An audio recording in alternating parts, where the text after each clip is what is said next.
Oui, bonjour, je fais la suite. Euh,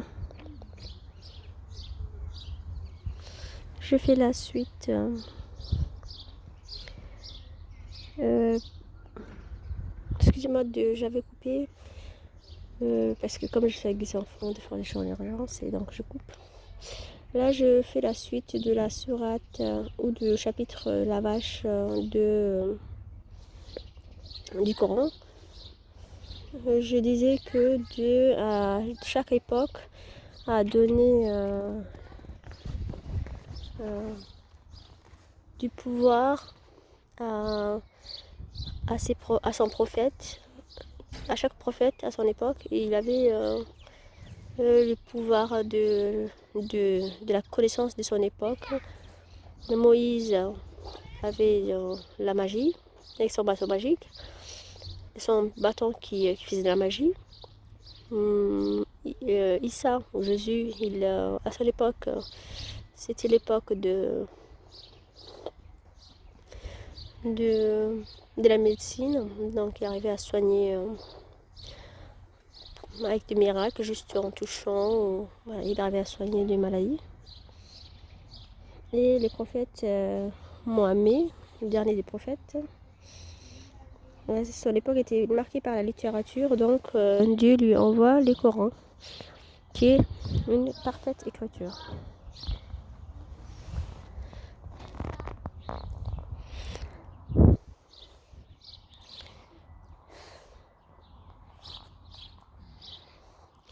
La plus personnifiée, la plus poétique, la plus rythmique. Dieu invite ainsi aux petits intellectuels, aux manipulateurs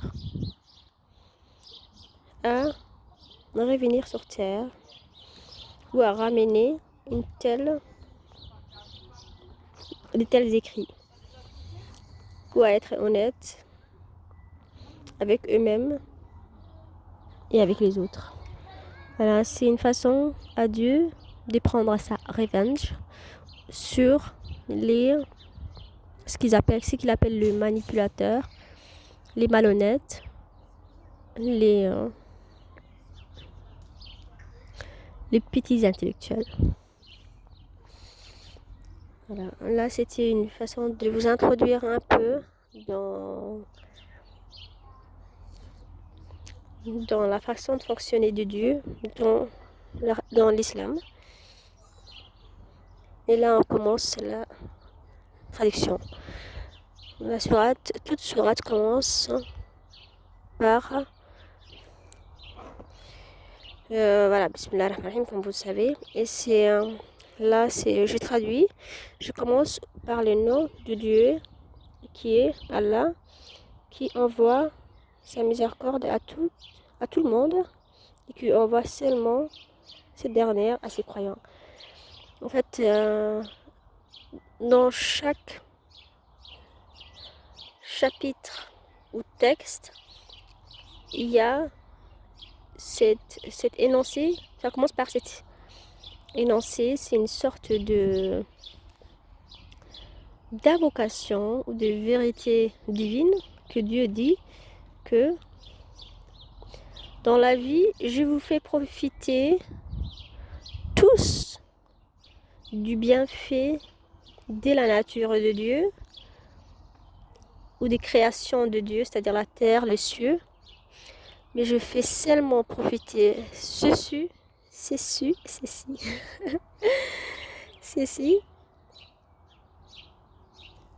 à mes croyants. C'est-à-dire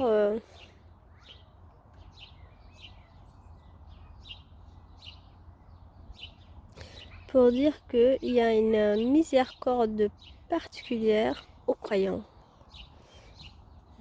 Miséricorde qui est accordée une faveur. Et c'est les gens qui croient en Dieu. Dieu dit qu'ils ont une espèce d'illumination particulière. une chance, pour dire qu'ils ont une chance dans cette vie. Non, normal, il faut pas couper.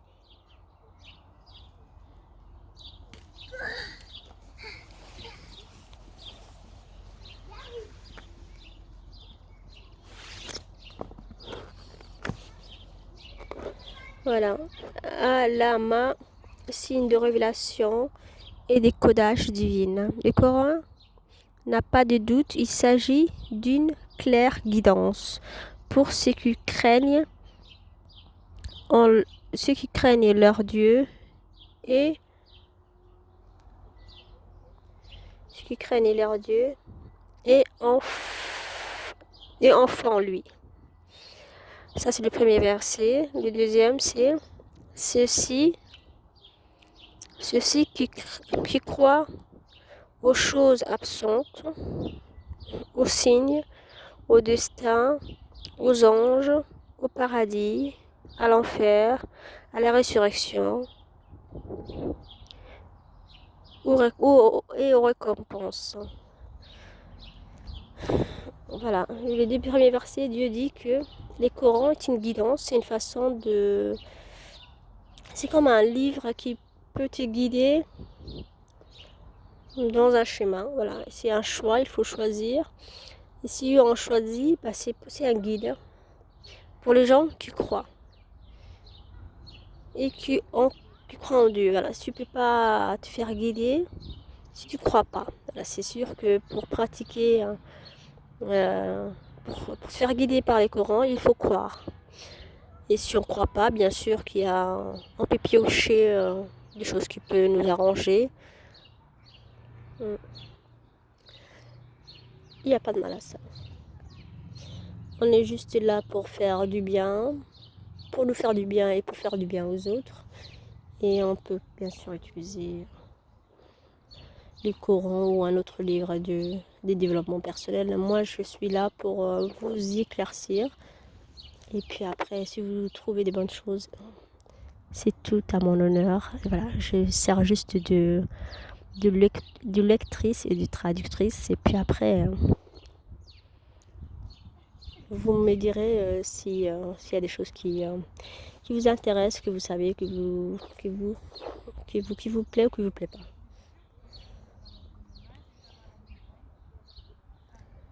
Voilà, le troisième verset, c'est qui par faire leur prière et contribue les biens dont nous leur avons donné.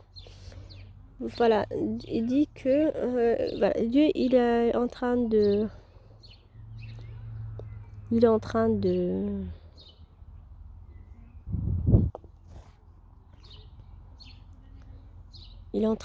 définir les croyants.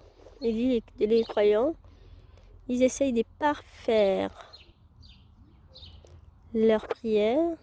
C'est-à-dire, c'est pas seulement des gens qui prient, mais c'est des gens qui cherchent la perfection.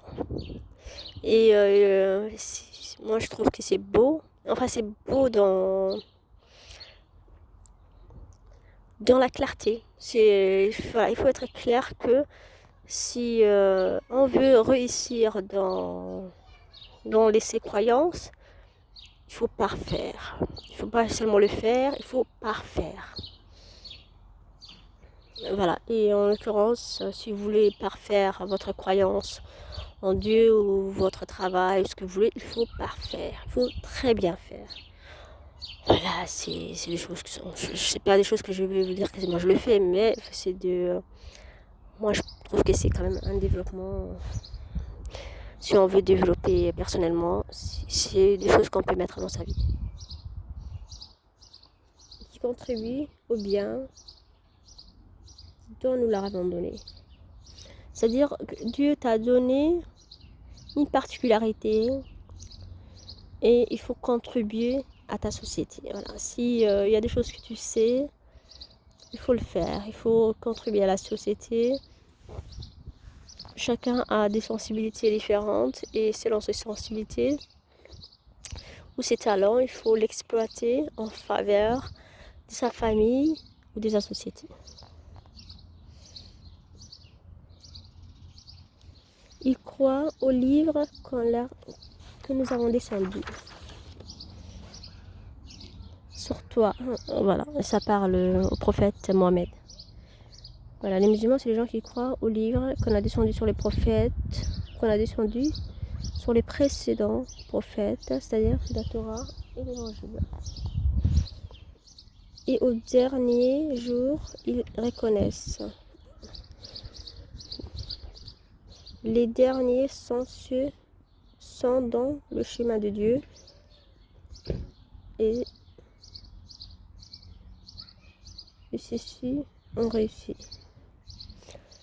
Voilà, c'est une façon de conclure la définition. C'est ces gens qui font ce genre de choses selon les dieux.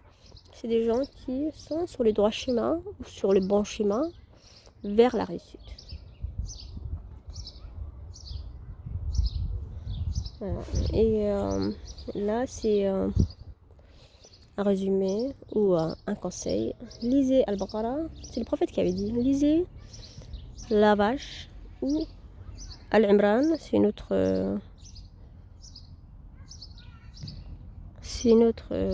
autre chapitre au milieu de la nuit. Ils vous viendront en aide les jours de la résurrection. Voilà.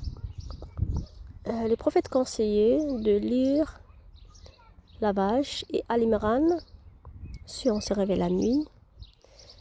Et c'est des choses qui vont nous aider les jours de la résurrection.